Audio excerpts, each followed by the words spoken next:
They could take a sledgehammer to your unit, breed 15 dogs, grow weed. They can do whatever they want. Welcome back, passive investor. We have got Terry Shower on the show today, and I'm really excited for what we're going to talk about because it's not something that I have ever addressed on the show before. So, Terry is from Canada, so she's got a foreign card carrying passport, not US citizen. And the differences between US and Canadian investing, so she does commercial real estate investing, coaching, landlording in Canada. And there are a lot of differences. I have a lot of Canadian investors reach out to me, say, "Hey, how can I get involved in US investing?" And vice versa to you, probably too, Terry, have US investors wanting to diversify across the border.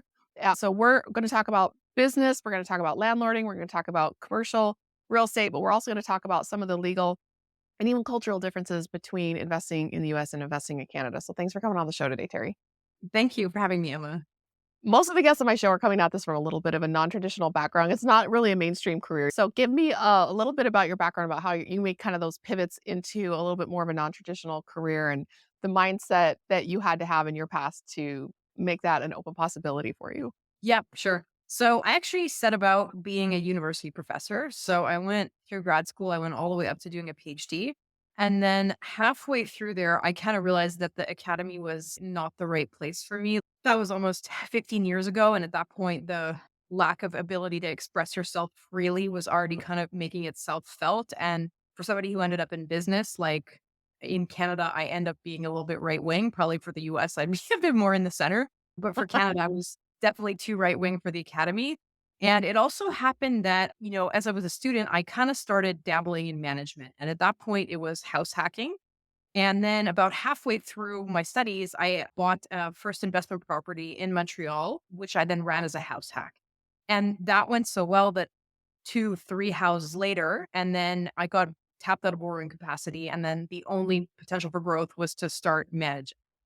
And I Mm, was also at the time actually kickboxing semi-professionally, and I got an opportunity to go do that in France because in Canada it's a little bit difficult to progress in that sport. You have to either be in MMA or just boxing. And mhm. so then I worked in a property management company there with the idea to come back to Canada eventually and like do that. So when I got done with kickboxing, I came home and I was like, okay, I'm going to now open a property management company. And then I proceeded to make a ton of money for my clients. And then I kind of got irritated because it was difficult to have them, they were upset about paying my bills, which were like not very expensive. But then when I learned how like multiplexes were valued, I'm like, I just made you 300K last year and you don't want to pay my $300 monthly bill. And I was like, I'm doing this wrong. I'm going to now start working for equity instead of working for a fee. So that's kind of what happened with the investment journey. And then right now I invest like mostly in small multifamily in Canada and through joint ventures because our ecosystems are a little bit different. And then what kind of ran parallel to that is that I got in touch with this like mindfulness, I guess, mental training methodology. And that had such an impact on me in terms of what I was able to do in my sport. I also struggled from anxiety earlier on when I was making that transition between the academic world and real estate investing, because it was really scary to be doing that. And by learning to optimize the way I use my mind and be in touch with my consciousness, it like really helped me evolve as an athlete. And then once I started doing real estate, I noticed that those skills transferred super well into what I was doing. And then that turned into writing the book called The Mindful Landlord, and then doing some coaching. Okay, so back me up to the point where you're deciding academia is probably not for me. And then the career shift to real estate specifically, did you already have a couple rental houses at that point, just as like a side source of income? So where were you there when you're like, I'm gonna get out of this career and go become a real estate investor? Where did that idea even come from? So I read Rich Dad Poor Dad. Mm, And then when I was 22, I decided at that point, like, I'm never going to have a job. But at that point, I mm, was like halfway through grad school, I was on track to be a professor. And it took maybe a process of 2 years of real disenchantment with that and being like, no, I actually don't see myself going in this direction. And then I kind of like woke up and realized I had already been managing for almost 5 years by that time. Cause like, and the part of the story I skipped over is I moved out of my parents' house into a house hack and then ended up running the house hack. And then one thing led to another to buying I had two, I guess, house hacks. Here we buy triplexes, right? Like you wouldn't really buy, we don't have single family homes so much that we rent up here. So it ends up being like I had two triplexes that were running as rent by the room student things. And then at that point, there was this fork in the road because I'm like, okay, what am I going to do now? Like, I don't want to be a professor anymore. So what are my options? Look, I already know how to do real estate. So let me use that as kind of a backup plan. And then because as a grad student, if you do things properly, you get paid to teach. And I knew I had the runway of 3 more years of my grant. So I finished my thesis, but at the same time was kind of preparing the terrain to make the Mhm. jump that when I graduated, I was never going to work as a prof. What's your academic background like? What were you teaching? So I have my PhD in communications, but not communications as in marketing, communications Mm. as in how does what happens in the media end up reflecting and shaping society? My specific topic was on representation of criminals in prison in the American media and the effects on American criminal policy. Okay. Yeah. Yeah. All right. So I think a lot of people sometimes feel like, oh, I'm not qualified to do this. I don't know anything about it. But I had that kind of same epiphany when I was sitting at a conference and they were teaching people how to raise capital for their deals. And I was like, oh man, like I don't know anything about this stuff. I'm a photographer, I'm a marketer. And then they just spent all this time talking about social media and podcasting and things like how to get out in front of people.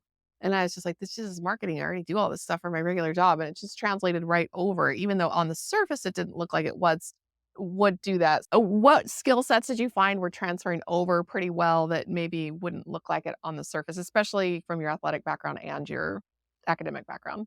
So, two really different things. From the academic background, I think when you learn to take complex information and make it simple, which as a grad student, you do have to do a certain amount of teaching. So, it's been reincarnated into my real estate coaching business, learning how to make a schema in your head of how something functions, make it simple enough to transmit the information. That works really great in real estate coaching, but it also works really great with joint venture partners, or I do also have my Mhm. broker's license. And everybody I work with is an investor. And so part of what I have to do is translate like advanced investing, figure out where they are in their progression, and then explain things to them in such a way that they can understand them. So, I mean, I think that like sort of pedagogical skill is like super transferable. And then from my sports life, it's really the mindfulness piece. Because when fight in the ring, after that, I ended up switching to Brazilian Jiu Jitsu.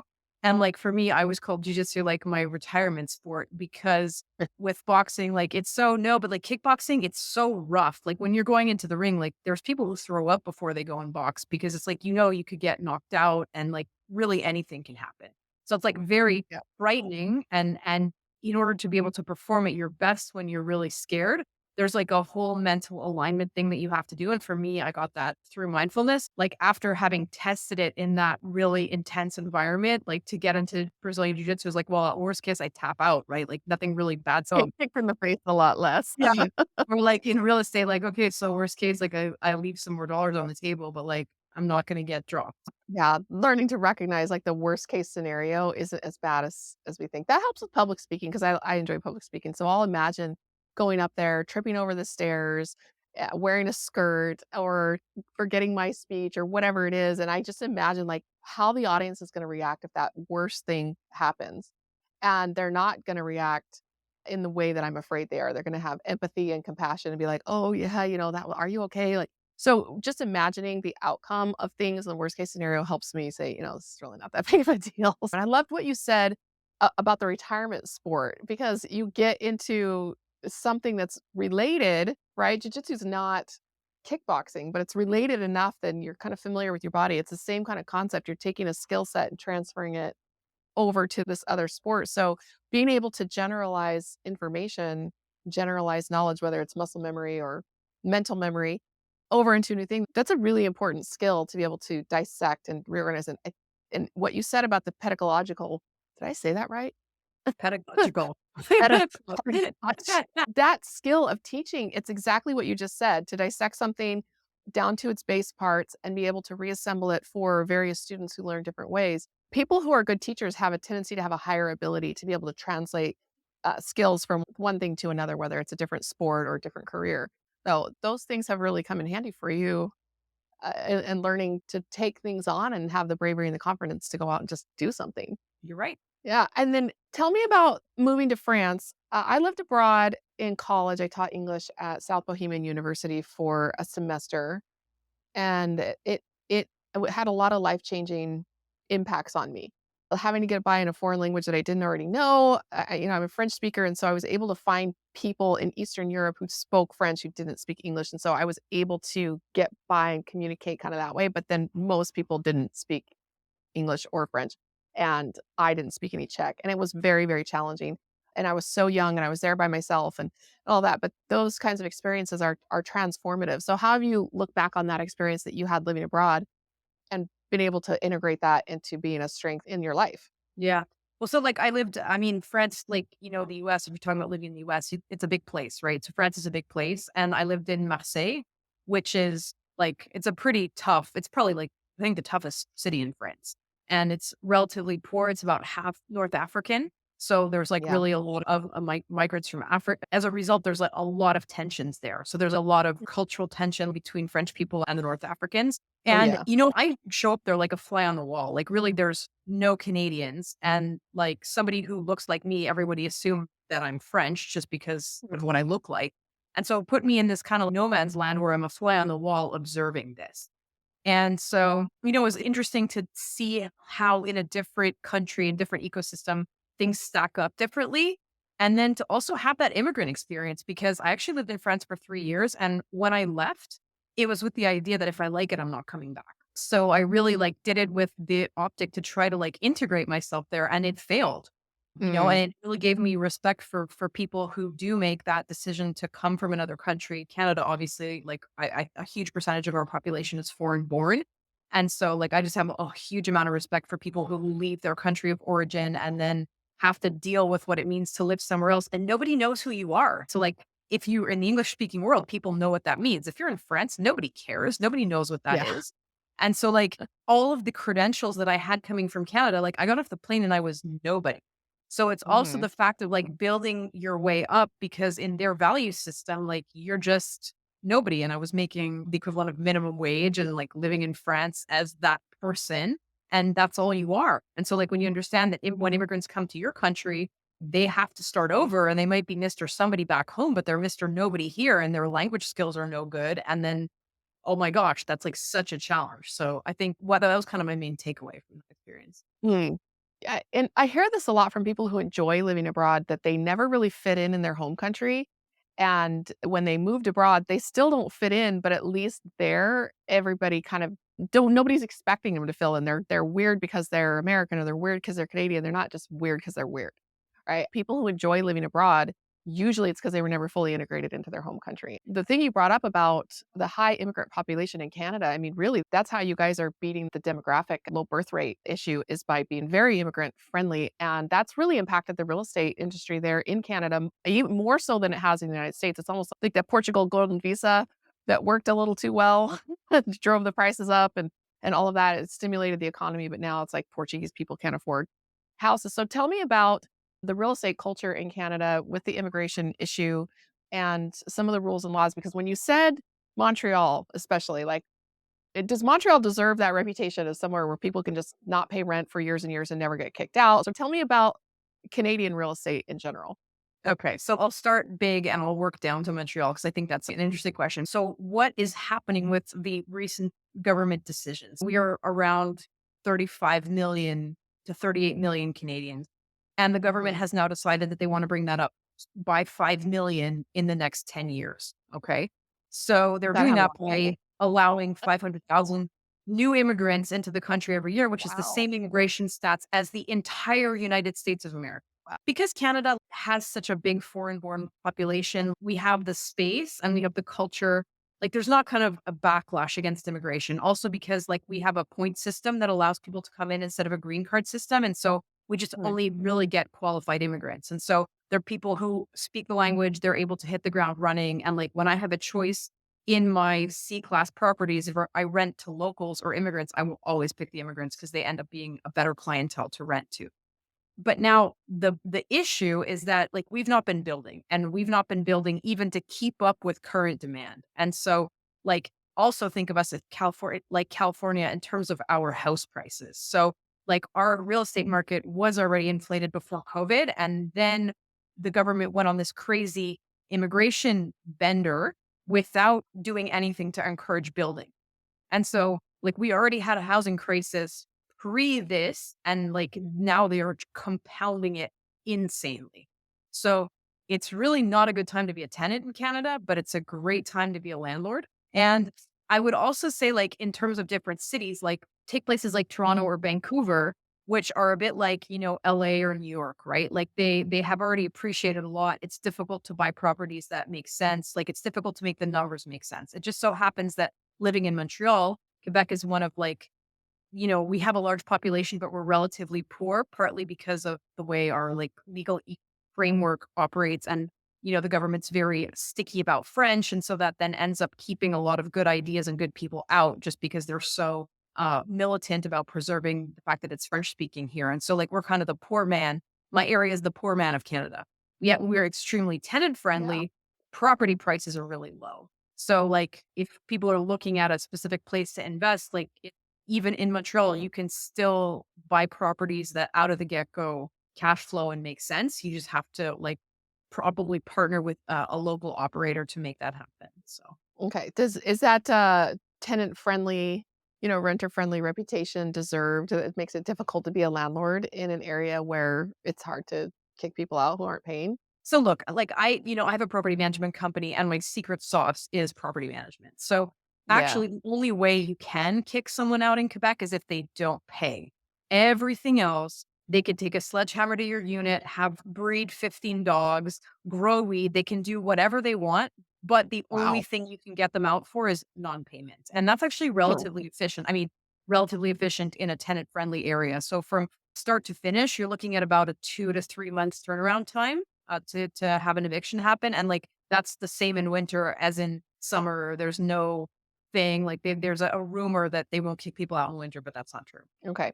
Yeah, we have properties in the far white north along the border, and evicting people around the holidays, we just don't do it. And so maybe I shouldn't have said that out loud because now they know that they don't have to pay rent for October, November, December, January. We won't make them get out because it's so cold. We just don't want to be those landlords who do that. We'll work with them. We'll try to like we try extra hard during the winter to work with the clients who are struggling because evicting people that time of year is just it's pretty awful from a winter standpoint, PR standpoint, holiday standpoint, all of that. So it does complicate things from a weather standpoint. That things that we don't even think about on our properties in Texas. All right, so let's jump up to the present day. What are you working on right now? I know we touched on a little bit of that, but I really would love to jump into some of the projects you're working on, the coaching, your book, your property management company, and the types of investing that you are doing right now. And then I'd love if you would get into the different legal structure of how things get put together, how deals get put together, where you are versus where I am, because of the regulatory issues that we have to think about and that are different than what you're thinking about from the standpoint of the Securities and Exchange Commission and limited partners and all of that. So just catch me up to where you are right now and what are you working on? Yeah. Okay. So investment wise, my business model is I take, let's say D or even sometimes D minus properties, and then with good management, bring them up to like a C minus level. So that means that like I'm investing in the tougher parts of Montreal, but like you have to realize like our tough is not your tough. Like there's no Mhm. guns. I can walk into any property any time of day and like it's not stressful. Right. So like, Mm. as a property manager, like you can and a small white woman who doesn't weigh that much, like you can pretty much walk in anywhere and not feel threatened, right? So, I think that's something that one has to realize about this ecosystem here. But then because of that management capacity and because like our tenancy laws here, it's complicated.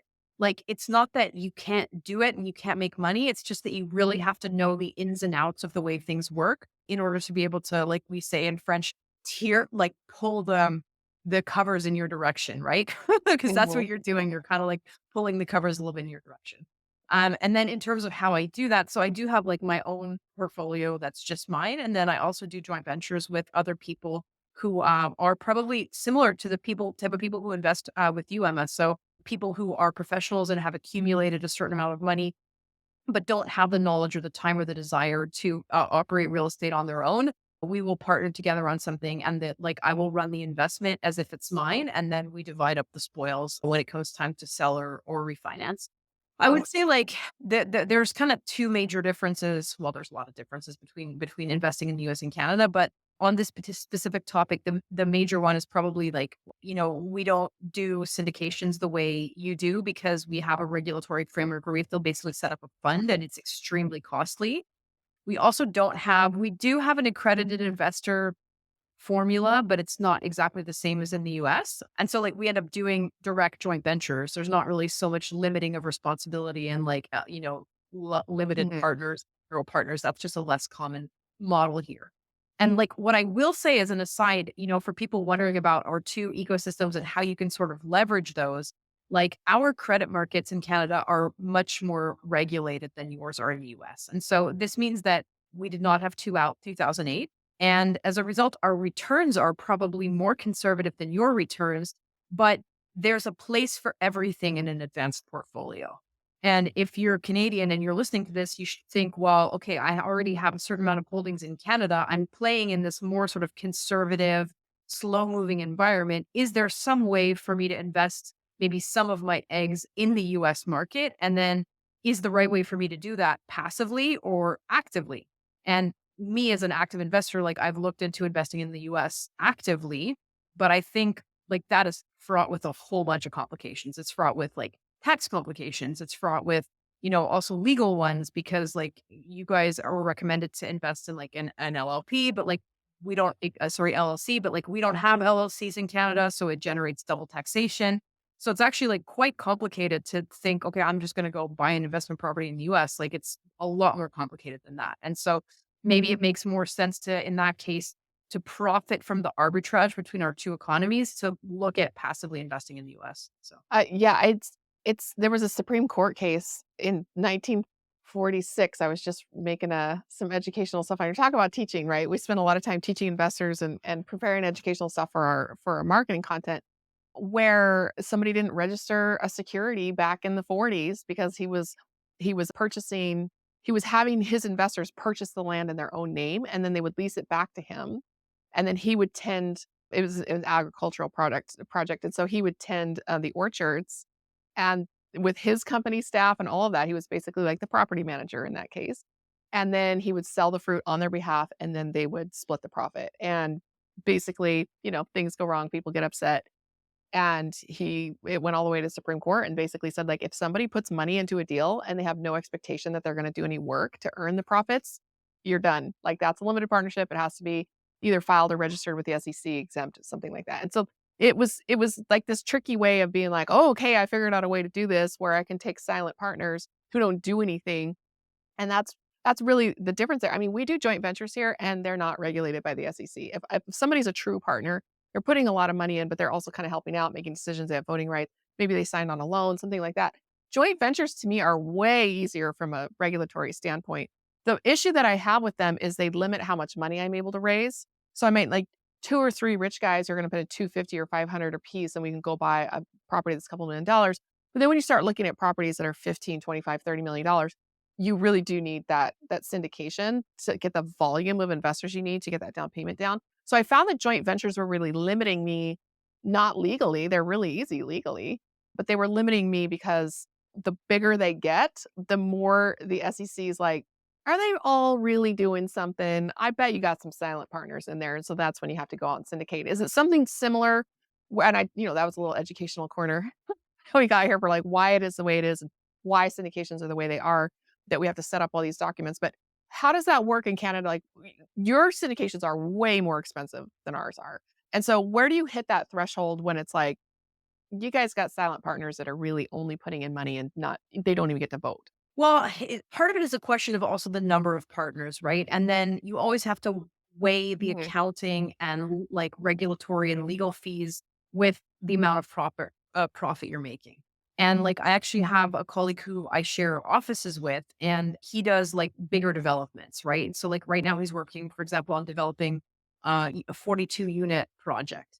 And he's at the point of having to set up more complex stuff than I use because that's just too big. And if you're taking, 10 people's money, you're going to have a Mm. different structure than if you're taking one person's money. And like to be perfectly transparent, my business model is like I work on smaller multifamily. So my sweet spot is like 6 to 20 units and like, max 2, 3 million, right? Per investment. But I think when you start getting up closer to like the 7, 8, 9, $10 million mark, well, then you're looking at raising capital from a bunch of different people. And then maybe that fund structure is something that becomes worthwhile or more interesting because you can take it's more flexible in terms of the kind of capital that you can take.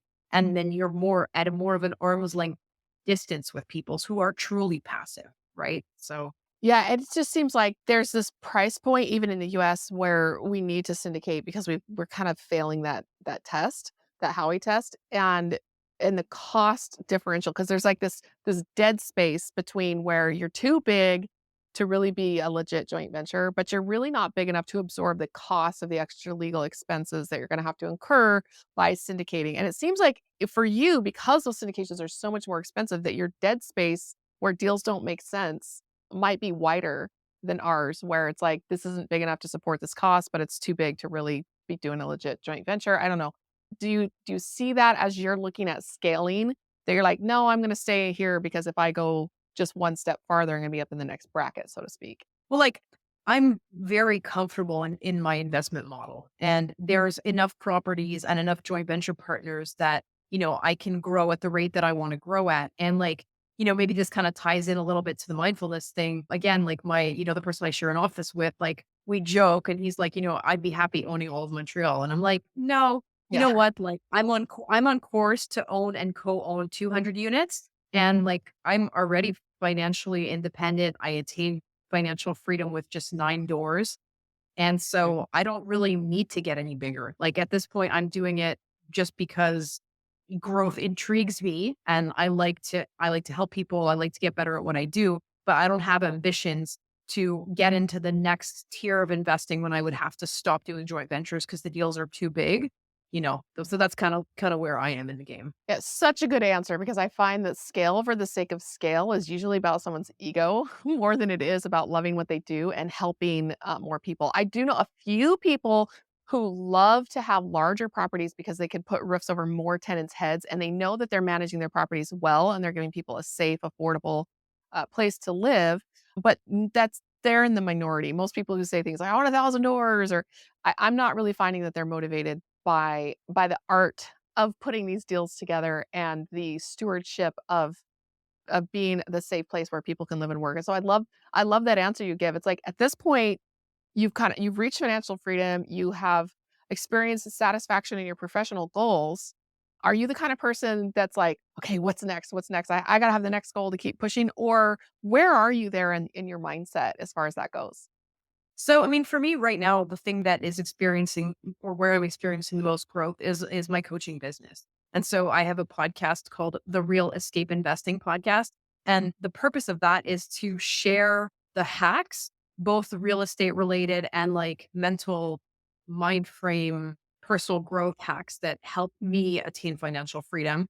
And so like my audience with that is really those people who are going from like zero to professional.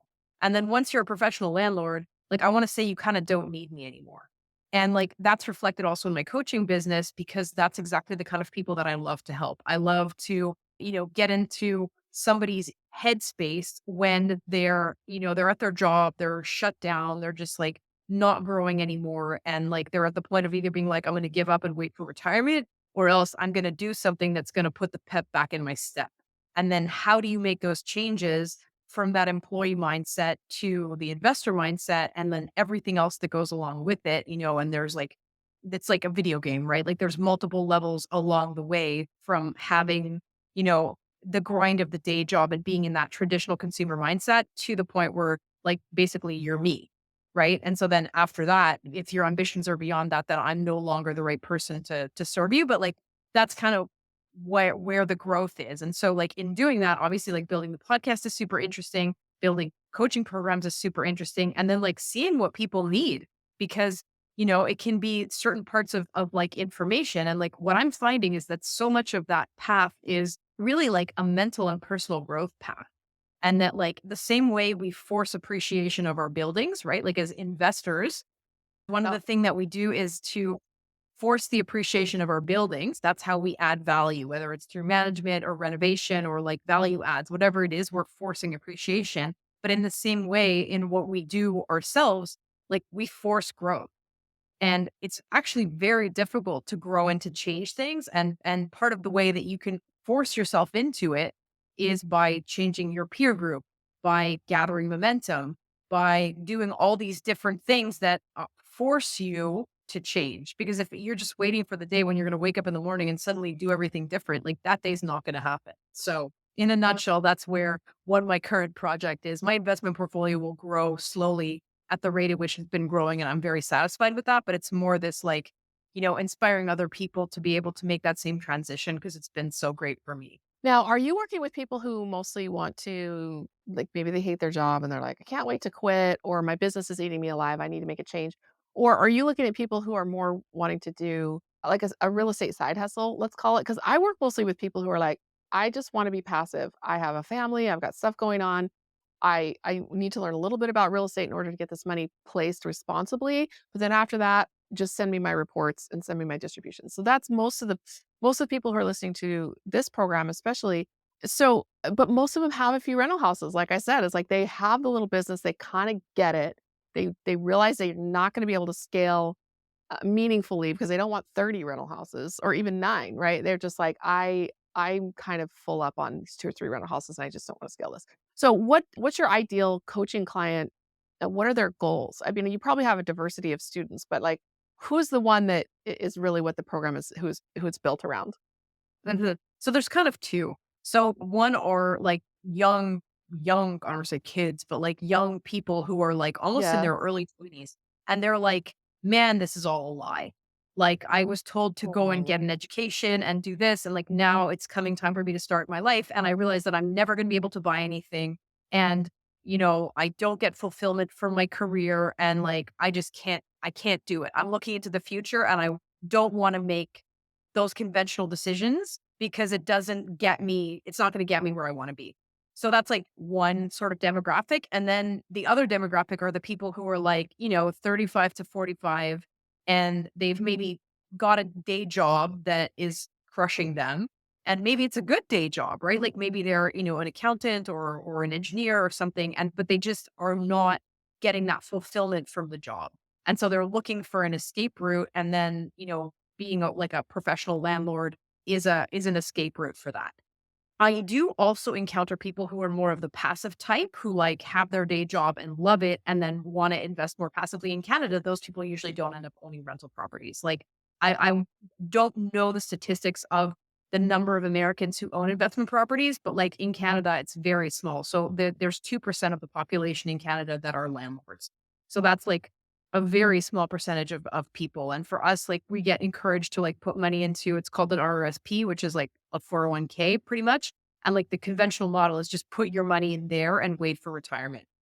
And then there are people who like, because they are professionals, and then when they hear about what I do or they hear about the returns you can get in real estate, then they are ideal partners, like kind of for me, in my case, joint venture partners, if we are fit to be partners, because that's a whole other conversation in terms of like vetting joint venture partners, or else they're people who should be investing in something passively. And then the conversations that they should be having, or maybe with someone like you or somebody in Canada who manages a fund who does like that syndication level stuff. So, and Yeah. their problems and their pain points are different from the other two groups, right? Like for them, their concern Yeah. is going to be more, how can I be sure that that money's safe? How can I know what my returns are going to be? And then how do I vet those operators? Because like there are a lot of not awesome operators out there. And depending on what their business model is, it can actually be pretty risky. So then the conversations that they have are different conversations than, let's say, people who come into my coaching programs. Okay. So in the United States, about roughly 7% of citizens are landlords. This is a significant difference. And so I think that that gives a lot more market to people who want to get into real estate as an active investor and also for coaching programs that really focus on like property management, asset management. And so I can see that there's a significant difference there. But a lot of times we'll have somebody come into our investing club, which is more for active investors, and we call it a joint venture club for people who wanna get in, but they don't wanna put in, like, $500,000, right? They wanna club up with other people who are gonna put in smaller amounts, and we've legally structured that so it could basically be like a larger size joint venture. But they'll get in there and they'll maybe try 1 or 2 deals with the club, and they'll be like, "Yeah, this I don't actually like this. It's hard. I gotta pay attention. I gotta" and I just really don't want to do this long term. And so then they'll kind of switch over to being limited partners from there. And for me, I just want to give them the opportunity to find what makes them shine. Do they want to get into this as a career?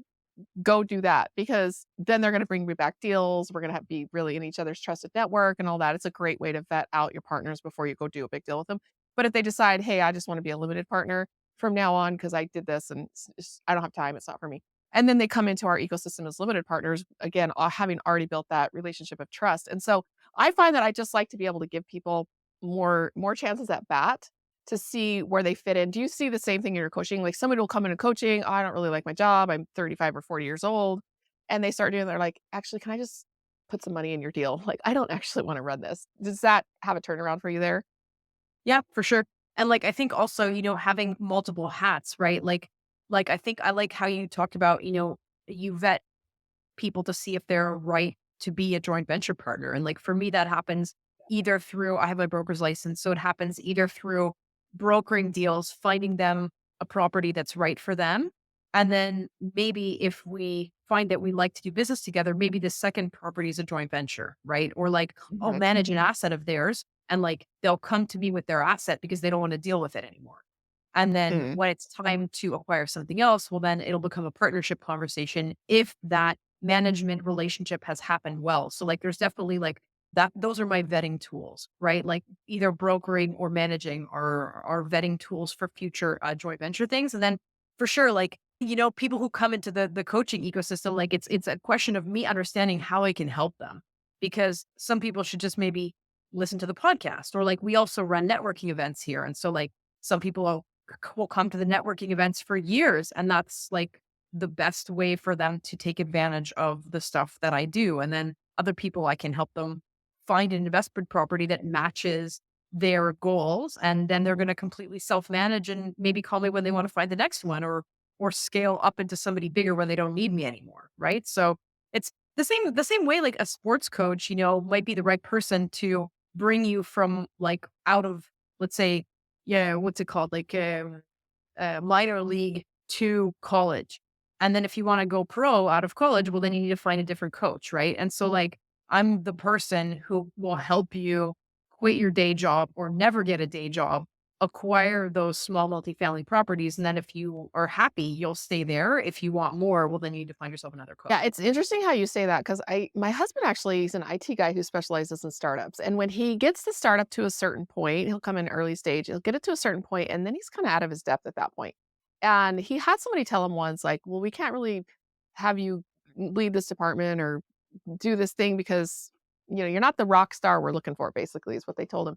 And he was very discouraged by that. He kind of came back and he's like, "I need to figure out what I'm going to specialize in so that I can scale and I can grow bigger." But he didn't really have one thing he really was passionate about. He just really loved helping businesses get off the ground. I said, "Well, that means you're a startup specialist. You're the guy who wears all the hats. And once the company gets to 120 employees, like, you probably ought to move on or hire a head of IT and move on." And so what you just said there, it's like at a certain point, if they want to scale past kind of what you're doing, you're like, "Let me hook you up with maybe a performance coach or somebody like that, and that you recognize what you're an expert at." Like, he could recognize, "I'm a startup expert," right? And being able to be comfortable with that. That's kind of like that mindset that you get from practicing mindfulness, like that you spend time looking inside and thinking. So tell me a little bit more about that mindset and mindfulness and how that plays into what you're doing and how you use that to help the people in your network.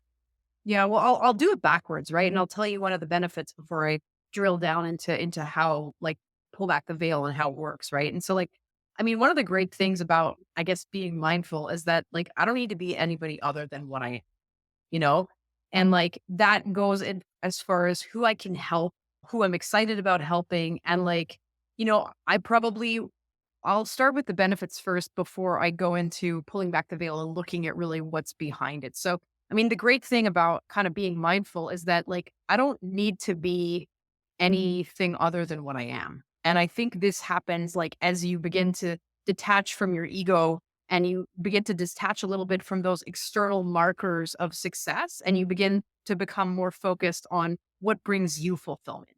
And like, I don't need to be somebody who's going to eventually own 20,000 units. Like, I'm going to be comfortable with my portfolio size the way it is. And as a result, with the lifestyle that I'm able to have for my level of financial independence, the amount of money I make, and the trade offs that, I can be there for my kid. I can have a good lifestyle. I can leave on vacation. I don't have a ton of pressure. My phone is not ringing all the time. And like, that's a conscious decision, right? Like, I'm the person who I want to be. And so I know that I can help other people get to where I am. And if you want to be somewhere else, or if I am a step on your journey somewhere else, like, I'm 100% comfortable with that, And I think like, from the martial arts journey, like, I used to have coaches who would really wanna, like, hold on to you as an athlete, And they would make it complicated if you wanna move gyms or if you wanna do something you wanna fight in someone else's team, and it's like, I find, like, it's more, I guess, like, spiritually in tune to just understand that, like, this is what I am called to do, this is my value, this is what value I can provide people, and then if they're looking for something else, I'm just not the right person. And so it's a great place to be mentally. How do you get there? Well, this is like, then you're looking at all of these things of mindfulness practice. And like, when we were talking earlier about how do you force building appreciation, there are certain things that you can do, certain strategies that you use. If you want to force mindfulness, like obviously the basic practice is something like meditation or yoga, where like you're learning how to move between the different levels of consciousness. Not everybody loves meditation.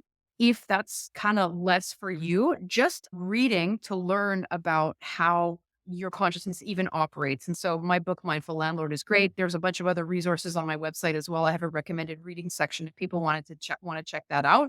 So just by like learning about that, you will naturally begin to operate according to it. And then there are kind of other practices, which is things like gratitude or fostering connection, right? And that, like, something stupid like feeding the birds or like just doing random acts of kindness for people. The degree to which, like, one of the benefits of mindfulness is to understand that ultimately we're all connected. So if I hurt you, ultimately I'm hurting myself. And you will get at that through meditation. But like, you also, by being compassionate and loving to the other beings around you, that ends up then coming full circle and you're able to have more of that relationship with yourself where like you begin to appreciate yourself for who you really are as opposed to trying to be somebody else, right? And so actually I want to like also offer your audience, so like I have a free 30-day mindfulness challenge that if they want to text the word escape to 554444, they can just claim their free gift, which is that 30-day mindfulness challenge that integrates these different things that I'm talking about. But that really, like, those are kind of those practices that you can do that will help you, I guess, get more of those like well-being benefits from operating mindfully. Yes, and that to me is that's the biggest takeaway I've gotten out of business, but especially real estate business where you're dealing with a lot of zeros after your dollar signs, is that mindfulness. And you could just imagine what your business or your life or your investment portfolio would look like if you didn't have that ability to get on top of the ups and downs of the emotions. And picture when the stock market's going all over the place and that person who logs on obsessively every morning and checking the prices because they're just falling and they don't know what to do and haven't really thought through this and they're freaking out and they're not really cut out. I talking about like people who are not suited to work with you. You gotta vet out your joint venture partners. Limited partners who are not suitable to work with me are probably not suitable to work with anybody where they're asking for a large minimum. Nervous investors, like people who just don't know how they would handle it if they lost this money. And I hate to say it, it's not like we're setting out to go lose money, right? But when the market's tanking, interest rates are going skyrocketing, and inflation's out of control, or these types of things that happen in a more volatile market, if you don't have those mindfulness techniques and those practices that you just described and that ability to get in touch with yourself, sometimes, like you said, you need to be forced into that. This business will force you into that, and it will either pop you out ruined, or you can choose to engage in these practices and get through the ups and the downs of the stresses of either running a business like this or investing in a business like this. And real estate's actually not that volatile compared to the stock market. It's actually fairly stable, but because there are just so many more zeros after it, it does induce the same types of anxiety. So definitely check out the mindfulness. Can you give us like one tip? Throw us a little freebie like day one of your 30-day challenge. Well, day one is I have a podcast episode that just really it defines mindfulness and lays it out. So that's on the Real Escape Investing podcast. If you let's see, what kind of a freebie can I give you? Well, I mean, if we just talk about that connection, aspect, right? Like, and you want to do something that's going to force you to become more mindful. Well, like random acts of kindness to animals. Okay. So, like, everybody has old bread in their kitchen. Go get some old bread whenever you finish your job and go give it to the birds. Or, like, go leave a jar of nuts for the squirrels. Or, like, take your dog on that extra walk. Like, whatever it is to just force your capacity to connect with the world beyond the human world, let's say, that's just a practice. Like, or if you don't want to sit and do that 15-minute meditation, instead take that 15-minute time to do a random act of kindness for an animal, or pick it to do a random act of kindness for a human who's around you, for a child. If you have a kid, like take your kid on a 15-minute bike ride, and then see the joy that that creates. And, as a counterpoint to this, like very, take the yin and the yang, right? Like the business stuff that we do can be some pretty yang sometimes. Like it's this masculine performance energy. And that in order to balance it out, like if you're doing some of that more like yin related stuff where you're working on connection, it will make its way back into your business practices in a really positive way, whether it's you'll be more compassionate with yourself in terms of your results, or you'll have more time and mind space for your partners or your tenants or whatever it is.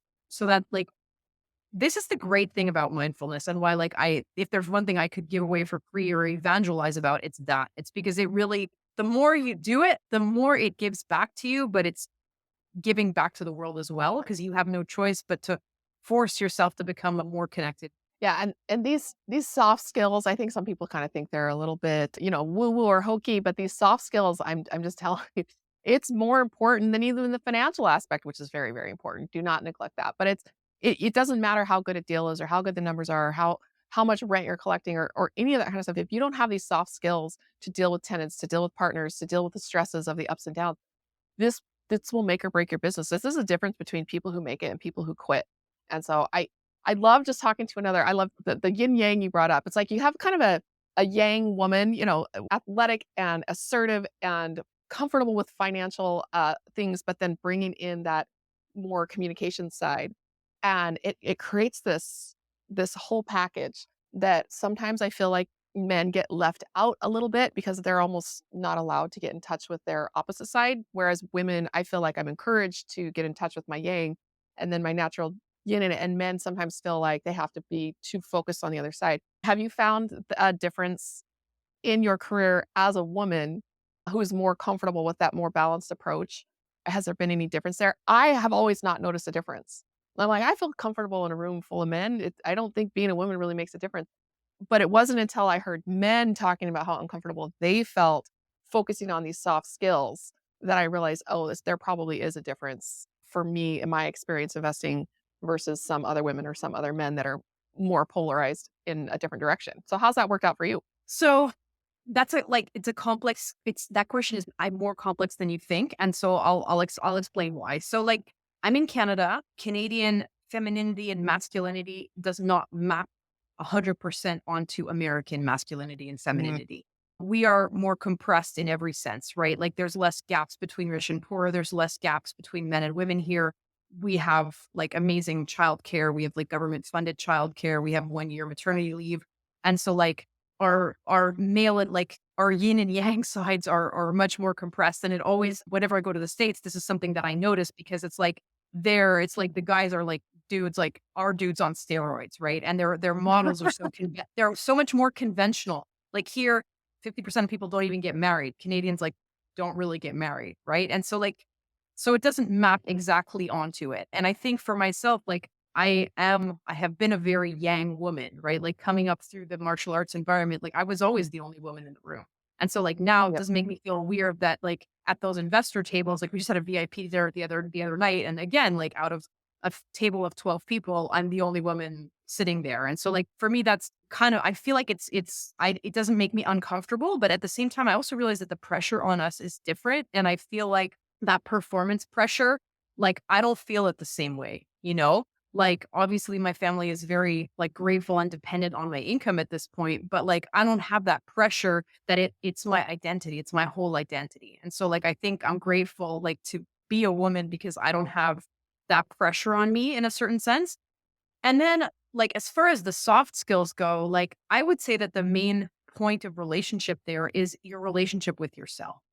And, when it comes to relationships with others, like maybe that's where the difference between men and women opens up a little bit because, like, us as women who are like, moms and maybe more empathetic, better communicators stereotypically, like there's maybe more difference there in the yin yang aspect. But like this mindfulness thing and those soft skills, when they come to like what in Buddhism gets called loving kindness and how you relate to yourself, I think everybody can relate to this. And whether it's a woman who's struggling more with like confidence and self esteem issues, or whether it's a guy who's struggling with his ego and his performance and like, do I measure up? Because I think that that's more like of a male kind of a concern. Whereas like for women, it's more like, do I even belong in this room? Right. Mm. And so, because we have those like those different problems, but it's all about how you relate to yourself ultimately. And so, like, I think everyone, even most of the men that I talk to, can relate to how developing a better relationship with yourself is going to just like make your whole existence that much better. And so, like, without even making it about other people and relationships and soft skills, make it about the relationship you have with yourself. And then it's very clear what the benefits are. No, such a good answer. So thank and it really does reinforce the value of balance because I'm not a very balanced kind of a person. I tend to be lean into my strengths and delegate out my weaknesses. So I don't spend a lot of time focusing on balance, but in my relationship with myself, I can really see how what we're talking about can play into that. You got to get comfortable with who you are, what you want, and where you're going. So, and it does kind of get me thinking a little bit differently about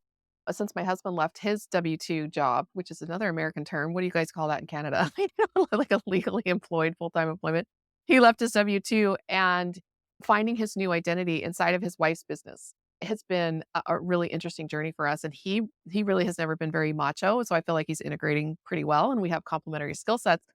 But, it was something we were very aware of that we had to be proactive about preventing issues there just because so many other people have told us horror stories about those soft skills getting in the way of doing the actual business. So, yeah, definitely gives me a little bit more insight into what he may be experiencing as he's making this transition over the last year. So yeah, like I think the episode that either released this week or next week is releasing next week on my podcast is it like specifically about this because on a Mm. recent trip to the US, I was like talking to my American colleagues who were all guys and they're all like, yo, I retired my wife. And like I'm sitting there and like I think more in your situation where like now it's like my husband is like creeping ever closer in my direction and like probably he could stop working now, but like he is kind of a macho guy and it's not going to be good for our partnership if that happens because it's not like I can't retire him.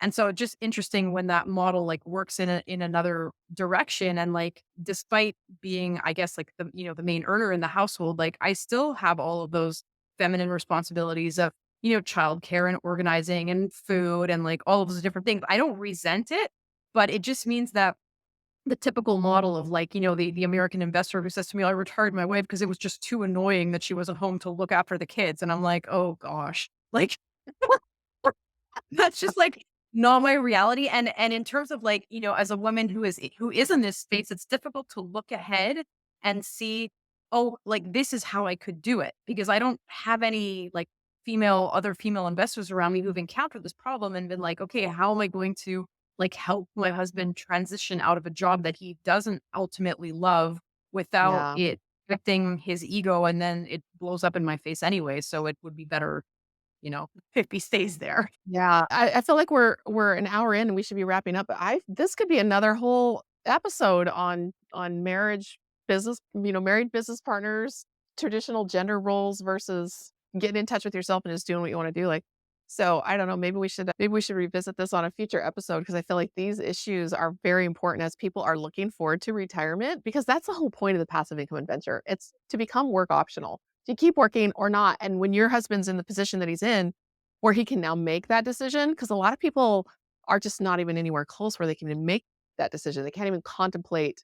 But now he could be like, "Now what do I want?" "Who is me version 2.0?" Those issues are those run deep, right? And probably one of the best things we did in my business was I brought in a business partner that's not my partner is my boss, not me. So with some of the things that he does for the projects I'm in charge of, like he edits the podcast and takes care of some other things on this side where I am his boss, I had to get a new set of skills there to be able to say like, "Hey, this here's an error. I'd like to change this," or He'd be like, "Oh, you don't like the way I'm doing it?" And so those types of things, but getting him another boss. And then another thing that was really helpful is we came to do our RV park takeover in person, and it's a small town, so labor can be a challenge. He said, "Imma just take care of it." So he's out there every day with the tool belt on, doing things that he loves doing and really contributing in a different way than we were expecting because he doesn't wanna be the handyman, right? But he can pick up a tool belt and get it done when he needs to, but it has given him some purpose and some definition between his role and my role. So, like I said, this could be a whole episode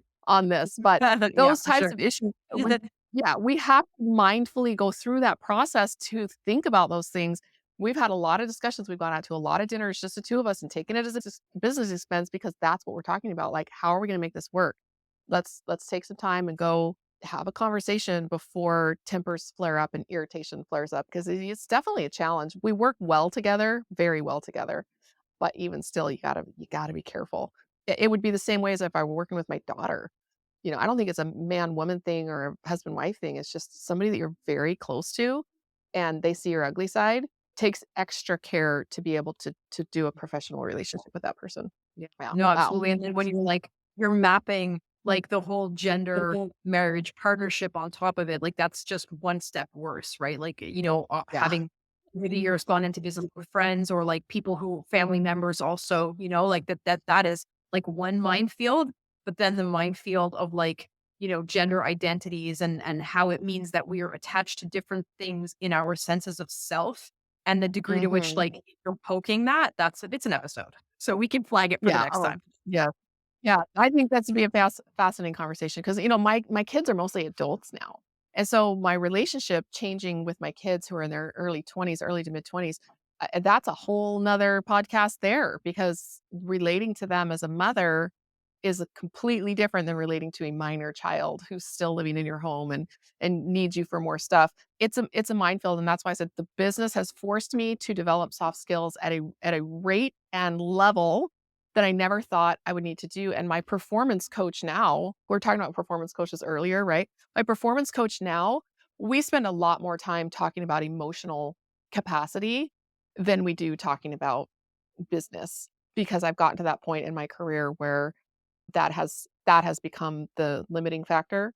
And going to the mental gym is kind of what I call it. He's like, if you want to get stronger, you go to the gym and you lift heavier weights and you progress up to heavier weights. But I said a lot of things like, I just don't have the emotional energy, or I have so many people in my life. I have 6 kids and a big family and a bunch of sister-in-laws and sisters, and I just don't have the emotional energy. And he said, "We're gonna start going to the emotional energy gym.